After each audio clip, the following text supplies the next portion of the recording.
목회데이터 연구소가 제4회 목회데이터 포럼을 개최했습니다. 작지만 강한 교회, 이른바 강소교회의 공통점을 짚고 미래 목회 전략을 논한 자리에 다녀왔습니다. 1,400원 중반대 고환율이 뉴노멀이 되면서 일부 해외 선교지가 직격탄을 맞고 있습니다. 근본적으로는 현지 교회와 자립을 고민하는 생존 전략이 시급하다는 분석이 나옵니다. 시청자 여러분 안녕하십니까? 2월 12일 CTS 뉴스입니다. 한국교회 대다수는 출석교인 50명 미만 소형교회입니다. 이들 소형교회가 작지만 강한 강소교회로 나아가려면 무엇이 필요할까요? 목회데이터 연구소가 포럼을 열고 해법을 제시했습니다. 이필립 기자가 다녀왔습니다. 목회데이터 연구소가 지난 10일 강소교회를 주제로 제4회 목회데이터 포럼을 열었습니다. 목회데이터 연구소 연구위원을 지내고 있는 김선일 웨스트민스터 신학대학원 대학교 교수는 성공하는 중소형 교회는 일관된 양상을 보인다며 목회자가 성도에 밀착해 삶과 신앙을 전수하는 도제식 훈련, 배우자와 자녀를 대하는 태도를 통해 성도들에게 모범을 보이는 오픈하우스 리더십을 강조했습니다. 그러니까 목사님의 삶과 신앙으로 직접적인 신앙 전수가 이 소형교회의 중요한 전략이다. 배우자와의 건강한 관계, 자녀를 대하는 태도가 성도들에게 신뢰를 주는 메시지가 된다. 이 점을 봐야 될 것 같습니다. 김 교수는 사역의 가짓수를 늘리기보단 핵심 사역에 집중하는 심플 처치 개념도 언급했습니다. 작은 교회 교인들의 만족도의 3대 축이 분명한 목회 비전이 있느냐, 영감 있는 설교가 있느냐, 따뜻한 공동체인데 이거에서 더 벗어나지 않도록 목사님들께서 자기 교회의 목회 철학을 분명히 정립하는 게 필요하다는 겁니다. 이날 포럼에선 강소교회 사례를 소개하기도 했습니다.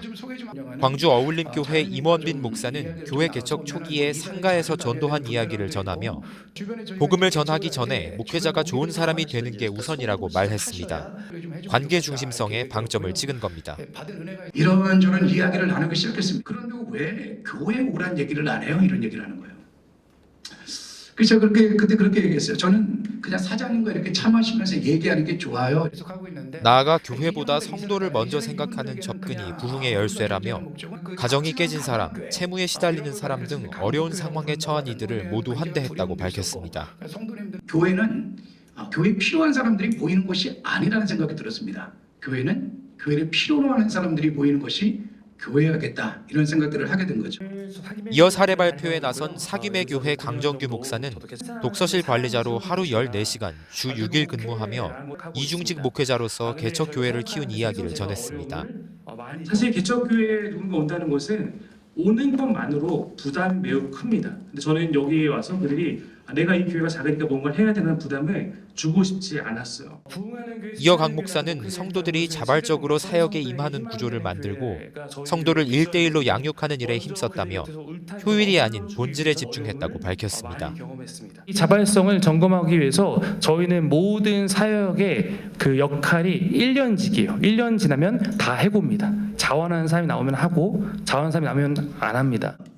전문가들과 현장 목회자들은 이처럼 자신만의 목회 철학을 갖는 게 미래 목회에 있어 가장 중요한 전략이라고 입을 모았습니다.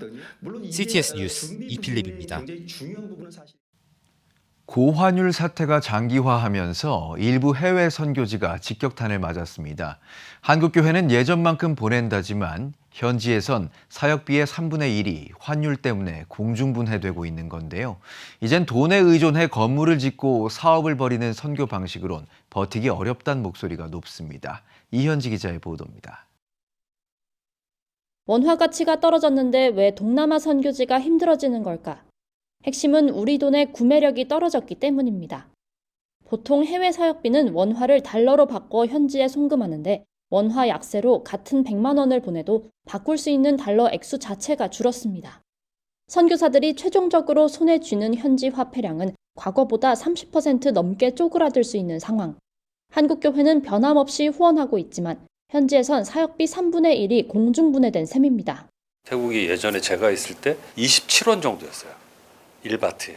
지금 보니까 45, 47 이렇게 되더라고요. 그러니까 태국은 실질적으로 선교사님들이 체감은 한 30에서 40% 정도 이렇게 손실이 가는 걸로 느껴지겠죠. 1바트가 30원에서 50원으로 뛰었으니까 이건 엄청난 거잖아요. 그러니까 너무 기가 막혀가지고 죽는다는 소리는. 문제는 이 고통이 선교사 개인의 몫으로만 남겨져 있다는 점입니다. 국내 경기 침체와 맞물려 후원교회의 어려움을 호소하기 쉽지 않습니다. 더구나 선교지별 환율 충격 정도가 달라 공동의 목소리를 내기도 조심스러운 분위기입니다. 이게 모두의 문제는 아닌 거예요.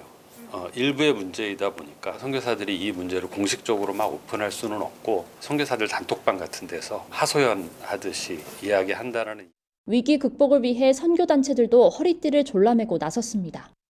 GP선교회는 선교사에게 받는 본부 행정비를 50% 감축하는 고강도 자구책을 마련했습니다.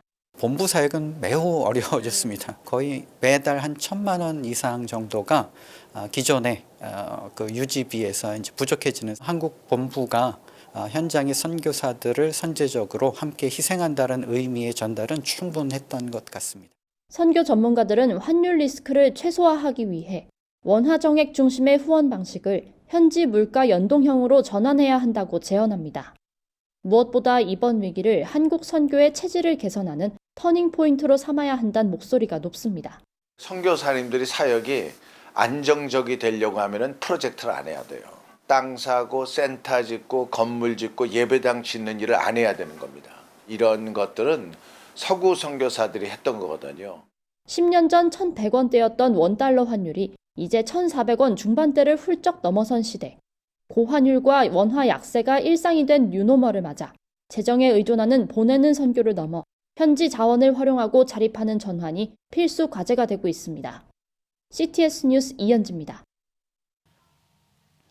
기독교 한국침례회가 오는 3월부터 7월까지 100만 베프티스트 전도운동을 진행합니다. 100만 베프티스트 전도운동은 코로나 팬데믹 당시 침례회 제111차 총회가 시작한 프로그램입니다. 침례회는 다음 달 6일 수원 영통 영락교회에서 전도 컨퍼런스를 열고 전도운동을 본격 시작한다고 밝혔습니다. 올해는 총회 차원에서 전도 컨퍼런스와 부흥회를 진행하고 참여교회에 전도 물품을 지원하는 등 지역 복음화에 초점을 맞춰 진행할 계획입니다. 대한예수교장로회 통합총회 연금재단이 시무목사 청빙 연임청원 시 첨부하도록 했던 계속납입 영수증을 폐지하고 이를 총회 연금가입자 확인서로 대체한다고 밝혔습니다. 예장통합연금재단은 연금제도 변경사항 안내를 통해 계속납입증명서 발급을 중단하고 총회 연금가입자 확인서 발급을 시행한다고 밝혔습니다. 총회 연금 가입자 확인서는 매월 납입금을 납입 중이거나 연금 납입을 중단한 경우 자격 유지를 위해 월 5만 원의 자격 유지금을 납부하고 있는 가입자를 대상으로 발급됩니다. 연금재단 이사회는 최근 총회 연금 계속 납입 영수증과 총회 연금 가입자 확인서가 동일한 자격과 의미를 부여함에 따라 가입자들의 논란과 혼선을 방지하기 위해 총회 연금 가입자 확인서로 증빙을 일원화하기로 결정했다고 덧붙였습니다. 사랑의 교회가 오정현 목사를 비롯해 윤대혁 후임 목사, 성도들이 참석한 가운데 신해약단 100만 돌파 기념 감사 스크리닝 행사를 진행했습니다. 북한의 가짜 찬양단 이야기를 다룬 신해악단은 지난해 말 개봉 이후 대형 블록버스터 사이에서 꾸준한 입소문을 타며 최근 100만 관객을 돌파했습니다. 사랑의 교회는 지난 2024년 5월 본당과 예배 현장을 촬영지로 개방하고 대학 청년부 등 성도들이 직접 촬영에 임하며 영화 제작에 적극 협조해 왔습니다. 사랑의 교회 오정현 목사는 대한민국은 영적으로 강한 나라라며 이번 영화를 통해 한국교회의 상승작용이 일어나고 200만 돌파를 위해서도 계속 기도하겠다고 소감을 밝혔습니다. 신해악단 김형협 감독과 주연 배우 정진훈 등은 사랑의 교회 성도들이 진심 어린 에너지와 기도가 영화를 완성했다며 깊은 감사를 전했습니다. 글로벌 엘림재단이 외국인 유학생을 초청해 설날 사랑 나눔 행사를 진행했습니다. 서울대학교 국제학생회 유학생 200명이 참석한 행사는 한복 입기, 제기차기 등 한국의 민속놀이와 설 명절 문화를 경험했습니다. 글로벌 엘림재단 김영석 상임이사는 다양한 문화 행사와 지원 프로그램으로 다문화 가족과 외국인 유학생들이 한국 사회에 안정적으로 정착하길 바란다고 전했습니다. 글로벌 엘림재단은 2022년 설립된 여의도 순복음교회 산하 비영리 기관으로 이주 외국인의 한국 사회 정착에 도움을 주고 있습니다. 한국기독교교회협의회 NCCK 화해와 통일위원회가 국회에서 논의 중인 비무장지대 DMZ의 보전과 평화적 이용 및 지원에 관한 법률안 제정을 지지하는 논평을 발표했습니다. 교회협은 박승열 총무와 화해와 통일위원회 위원장 김현호 사제 이름으로 발표한 논평에서 DMZ는 군사적 대립의 상징에서 벗어나 생명과 화해의 공간으로 전환돼야 한다며 이번 입법은 정전체제의 폭력을 완화하고 지속가능한 평화체제로 이행하는 책임 있는 조치라고 강조했습니다. 특히 정전협정을 이유로 DMZ 내 비군사적, 평화적 논의를 제한하는 기존 해석은 재검토해야 한다며 생태보전과 신뢰 구축이 전쟁을 막을 수 있다고 주장했습니다. 이어 정부와 국회를 향해 외교 안보적 변수 속에서도 평화를 위한 논의를 멈추지 말 것을 당부했습니다. 총신대학교가 2024학년도 후기와 2025학년도 전기 학위 수여식을 진행했습니다. 예배에서 말씀을 전한 대한예수교장로회 합동총회 장봉생 총회장은 하나님은 함께의 의미를 나누셨다며 사람들과 함께 사랑의 마음을 나누며 살아가길 바란다고 강조했습니다. 총신대는 2024학년도 후기와 2025학년도 전기 졸업생 총 667명에게 학위를 수여했습니다. 백성예술대학교가 2025학년도 학위 수여식을 진행했습니다. 백성예술대는 음악학부와 항공서비스 등 14개 학과와 학부 졸업생 2,412명에게 졸업장을 수여했습니다. 백성예술대 윤미란 총장은 재능은 하나님께서 주신 귀한 선물이라며 재능으로 누군가를 위로하고 세상을 밝히는 빛이 되길 바란다고 메시지를 전했습니다. 하나님이 함께하는 사람, 너와 내가 함께하는 사람, 이웃과 함께하는 사람으로 언제 어디서나 사랑과 은혜의 통로가 되시기를 부탁드리겠습니다. 성결대학교와 나사렛대학교, 서울신학대학교가 함께 대학혁신지원사업 성과공유 포럼을 개최했습니다. 이번 행사에선 성결대학교 정희석 총장, 나사렛대학교 김경수 총장, 서울신학대학교 황덕형 총장이 차례로 환영사를 전하며 대학 간 연합과 공유 협력의 필요성에 뜻을 모았습니다. 대학에서의 AI 도입 전략과 효과를 주제로 기조 강연이 진행됐으며 인공지능을 활용한 각 대학별 교육 혁신 방향과 실제 적용 사례를 공유했습니다. 또 세계화와 이주민, 기후변화와 녹색에너지 등 시대적 이슈를 반영한 교양교육 주제 발표와 토론을 진행했습니다.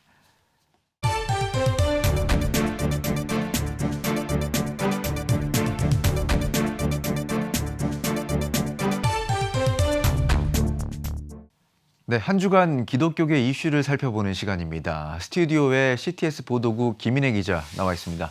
네, 김 기자 안녕하세요. 안녕하십니까. 네, 기독교 대한감리회가 통일 이후를 대비한 구체적인 준비에 나섰다고 들었습니다. 네, 감리회 산하 6개 기관이 대북 선교 정책에 대한 새로운 시선을 갖고 통일을 준비하기 위해 손을 잡았습니다. 네. 감리교단 내 통일 이후 북한교회 재건을 목표로 조직된 서부연회가 이번 협약을 주관했고요. 여기에 선교국과 사회평신도국, 도서출판 KMC, 원로장로회 전국연합회, 남선교회 전국연합회가 동참했습니다. 네, 이 통일이라는 키워드 아래 6개 기관이 협력을 하게 됐는데 협력하게 된 이유가 궁금하네요.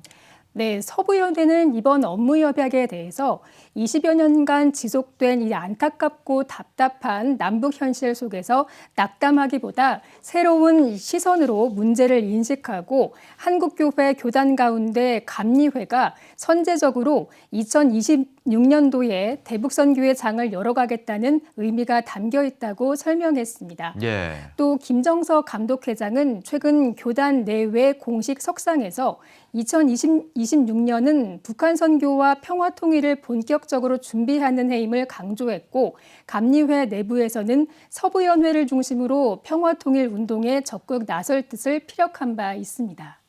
꽁꽁 얼어붙은 이런 남북관계, 또 선교 문제도 마찬가지고, 그래서 이거 바라만 보고 있을 거냐. 감리교는 이 길로 먼저 가자. 첫걸음을 좀 뛰자. 선제적으로 6개 기관이 함께 협력해서 정말 시너지를 최대한 해서 일을 하자. 그다음에 분장된 여러 가지 일들을 26년 안에 해결해 나가기로 약속을 하고. 네, 선교국과 또 평신도국, 출판사까지 다양한 기관이 통일이라는 큰 담론 아래 함께 협력해 나가기로 했는데요. 참 반가운 소식입니다. 이 기관들이 앞으로 어떻게 협력을 해 나갈 예정인가요? 네, 감리회는 이 대북 선교의 대안이자 통일의 이 연결고리로 제3국에 머물고 있는 탈북 난민에 주목했습니다. 예. 이를 기초로 3가지 핵심 사역을 발표했는데요. 우선 탈북 난민에 대한 인도적 지원과 복음 사역을 분리하지 않고 장기적인 교육과 공동체 형성을 통해 자립할 수 있도록 돕겠다는 구상입니다. 두 번째는 탈북 난민 아동 지원으로 단발성 후원에 그치지 않고 아이들이 인간다운 삶을 유지할 수 있도록 최소한의 보호 장치를 마련하는 방안도 준비할 예정입니다.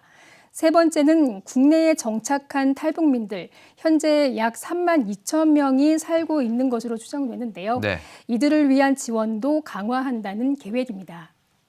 그 수만 명 되는 북한 주민들에게 복음을 전하는 것이고, 그것이 그들에게 아주 순기능으로 긍정적으로 효과가 나타나지 않을까. 교육하고 또 복음을 영접하게 하고 해서 교육적으로 선교적으로 효과 있게 극대화시켜서 통일 이후에 그들이 선교사가 돼서 가면 좋겠다. 네, 여러 기관이 협력하는 만큼 각 기관의 역할이 궁금합니다. 어떻게 업무들을 해 나가게 됩니까? 네, 우선 전체 사업을 총괄하고 조정하는 역할은 서부연회가 맡기로 했습니다. 그리고 선교국은 국내 탈북민 선교와 지원을 총괄하고요. 사회평신도국은 탈북 난민과 아동 지원을 맡습니다. 이 도서출판 KMC는 문서와 책자 등 기록물 지원을, 원로 장로 전국연합회와 남선교회 전국연합회는 기도운동과 후원을 담당합니다. 이 6개 기관은 또 통일 염원 기도회를 상설화하는 한편 하반기에는 이 통일 대비 정책 수립과 북한 선교의 실제적 지원 방안을 위한 국제 포럼도 열 계획입니다. 네, 6개 기관이 협력한 만큼 한 기관처럼 협력해서 앞으로 통일 사역을 좀 이어나갔으면 좋겠습니다. 오늘 여기까지 듣겠습니다. 김인혜 기자 감사합니다. 여러분은 지금 CTS 뉴스를 시청하고 계십니다. 지역별 소식입니다. 상인제일교회는 제18회 새터민과 함께하는 설 초청 천국잔치를 개최했습니다. 이날 행사에는 50여 명의 탈북민이 참석했으며 탈북민 출신인 하나로 드림교회 송혜연 목사가 탈북 과정과 목회자의 길을 걷게 된 이야기를 전했습니다. 이어 상인제일교회는 탈북민들에게 식사와 설 선물을 제공했으며 북한에 남은 가족들을 그리워하는 이들을 위로하는 시간을 가졌습니다. 많은 분들이 아들과 딸 그리고 부모 형제를 북한에 두고 왔고 또 탈북했다는 이유만으로 남겨진 북한의 가족들 감옥에 또 수용소로 끌려가서 또 그들의 인력조차 알 수 없는 그런 삶을 살고 있습니다. 이 땅에서 결코 혼자가 아니라 하나님의 가족 안에 있음을 경험하고 복음 안에서 위로와 또 소망, 참된 자유와 평안을 회복을 구하면서 기도하며 섬기고 있습니다. 대구기독교총연합회는 리더십 교체기 영적 새 바람을 주제로 대구교계 목회자 4050 자문그룹 간담회를 개최했습니다. 이날 참석자들은 자문단을 구성하고 주요 활동으로 대기총 활동에 대한 정책 재현, 목회자 간 회복과 쉼터 기능 강화 등을 추진하기로 뜻을 모았습니다. 대기총은 당면 현황 보고를 통해 오는 4월 5일 대구 스타디움에서 안산 동산교회 김인중 목사를 강사로 초빙해 부활절 연합 예배를 개최한다고 밝히고 지역 교계에 적극적인 참여와 기도를 당부했습니다. 차별금지법과 종교해산법 저지를 위한 광주 전남 전북교계와 시민규탄대회 설명회가 열렸습니다. 이번 규탄 대회는 전남교회총연합회와 전북기독교총연합회, 광주 전남전북 성시화운동본부가 공동 주관했습니다. 주최 측은 집회를 통해 관련 법안에 대한 교계와 시민사회의 뜻을 국민과 국회에 분명히 밝힐 계획이라고 전했습니다. 규탄 대회는 오는 2월 22일 오후 3시 광주 금남로 일대에서 진행될 예정입니다. 서산시 기독교장로연합회가 제27차 정기총회를 갖고 회장 이취임식을 개최했습니다. 감사 예배에서 서산성결교회 김형배 목사는 기도로 교회를 세워가고 다음 세대에 믿음의 유산을 남기는 장로님들이 되길 바란다고 전했습니다. 이어진 회장 이취임식에서 신임 회장 한기덕 장로는 역대 회장님들의 업적에 이어 서산시 기독교장로연합회가 최고의 기관이 되도록 노력하겠다고 취임 소감을 밝혔습니다. 대한예수교장로회 통합총회 여수노회 여전도회 연합회가 여수 석창교회에서 제47회 정기총회를 개최했습니다. 예배에서 말씀을 전한 여수 석창교회 김성훈 목사는 한나는 어려운 현실 상황에서 하나님께 시선을 고정하고 기도했다며 항상 함께 하시는 하나님께 모든 것을 내어놓고 기도하는 신앙 되길 바란다고 권면했습니다. 이어 진행된 정기회에서는 각부 보고와 회무 처리가 진행됐으며 임원 개선을 통해 여전도 연합회장 김삼여 장로가 이임하고 송순자 권사가 신임 회장으로 취임했습니다. 대한예수교장로회 합동총회 산하 제38회기 주일학교연합회 호남지역협의회는 광주 송정중앙교회에서 2026 호남주교인 대회를 열었습니다. 한국교회 미래 세대를 위해 수고하는 28개 노회 주일학교연합회 교사들을 격려하는 이번 행사에서는 송정중앙교회 김정열 목사와 동탄 오늘의 교회 정석원 목사가 교사의 사명과 다음 세대를 향한 하나님의 꿈에 대해 강론했습니다. 주교인 페스티벌과 찬양 경연대회를 통해 주일학교연합회 주요 사역을 소개했으며 찬양 하나님의 부르심을 함께 부르며 교사의 소명을 재정비하는 시간을 가졌습니다. 지금 한국교회는 복음의 능력이 필요합니다.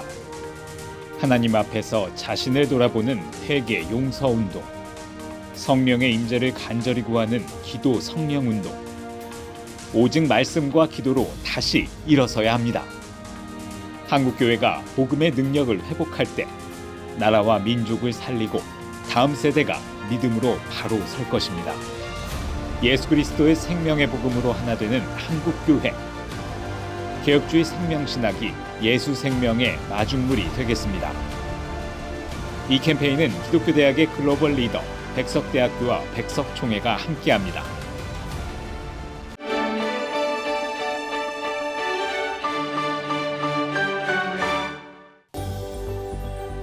내일은 전국이 대체로 구름 많겠습니다.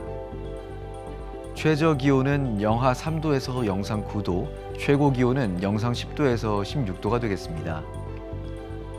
주간 날씨 예보입니다. 16일 강원 영동과 경북 동해안에 비 또는 눈이 오겠습니다.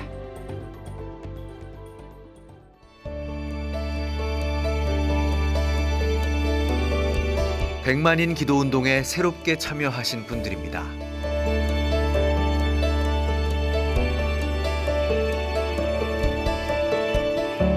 백만인 기도운동을 통해 보내주신 후원금은 국내는 물론 전 세계를 향한 CTS의 영상 선교 사역을 위해 소중하게 쓰이고 있습니다.